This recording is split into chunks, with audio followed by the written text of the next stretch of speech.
Welcome to the Air Canada Centre. Paul Hendrick and Bob McGill. The Leafs and Sabres tonight on Sportsnet. Bob, a big game obviously for both these teams, especially the Leafs as they try to keep Buffalo in their rear view mirror. The Sabres coming into this game having lost 6 consecutive on the road. The Leafs have won 4 consecutive on home ice, so the Leafs are hoping that trend continues. Me too, obviously. Yeah. It's a case where, they started the month of January where they had 9 out of 10 games here at the Air Canada Centre. 3 down, 3 victories. Hopefully they can continue to do this. And they've played, I think, very sound defensively over the last few games. Obviously, the game against Detroit, it got away from them a little bit in the second period, but their goaltender did a terrific job of keeping them in the hockey game. But the Buffalo Sabres, this is an opportunity both tonight and Friday night when they have the rematch in Buffalo to really put this team down below them and maybe keep them there the rest of the season. So I think this is a huge game here tonight, setting the tone for the game Friday night against the Sabres in Buffalo. Well, the Leafs have 99 points from their blue line so far this season, 3rd best in the National Hockey League. Only Ottawa and Vancouver are better in terms of production from the point. What has been the key to the turnaround from last year where they didn't really put up all that many points? Well, it starts with the power play, I think, and certainly led by Captain Dion Phaneuf. Last year, he had just 30 points on the season. He's got 28 already this year, and the big power play goal the other night for him, his 7th of the season, so he's leading that charge. But I think the addition of John Michael Liles has been a terrific one.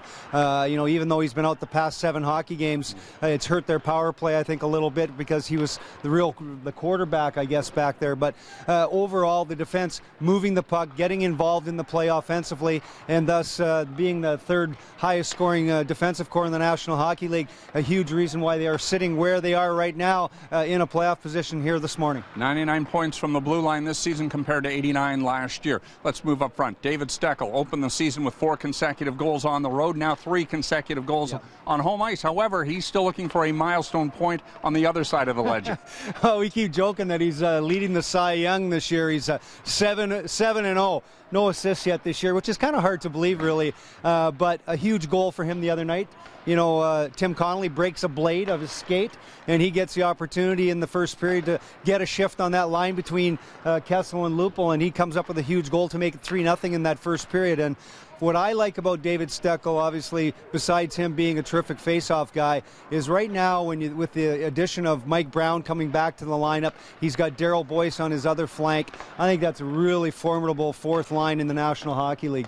And when you look at penalty killers, you've got 3 guys right there that will kill penalties for you. But I think that with your 4th line, you need energy. You need guys to grind things out, play in the other team's zone. They've done just that. And I think that he's been a wonderful addition to this hockey club and a real sort of feather in the cap for Brian Burke to bring him in right at the very beginning of the season. I think that he's fit in terrifically on this hockey club. In nets, head coach Ron Wilson would go with who is hot, and of course you can't argue with the fact that the Monster's going to get another start here tonight. Well, he's won 9 of his last 11 hockey games, so not much hotter than that, I'd expect. But, I really think that he's found a comfort zone. And, for me, it's allowed James Reimer, too, I think, to really get his game on track. And I think that, in the National Hockey League today with the travel, with the condensed schedule the way it is, you can't just run with one goalie. You need both guys. And I think that, with the Monster playing so well right now, I think that it puts some pressure on James Reimer, and I think that's a good thing. And to me, continue to go with him. He's played terrific, and you hope that he continues it. I mean, let's face it, I love the way he's playing. He's got confidence in his game. He's playing big. He's being really economical in his movements where he's not losing his net, and he's given this team a chance to win on a nightly basis, and let's hope it continues here tonight. Leafs looking for great goaltending. The Sabres come into this game having been held to 2 or fewer goals in 10 of their last 14 contests. The Leafs and Sabres tonight on Sportsnet. Game time 7 o'clock. We here at Leafs TV will get things started with Gate 5 Live at 6, followed by our Molson Canadian Leaf Nation pregame show at 6:30. We'll see you tonight right here at the Air Canada Centre.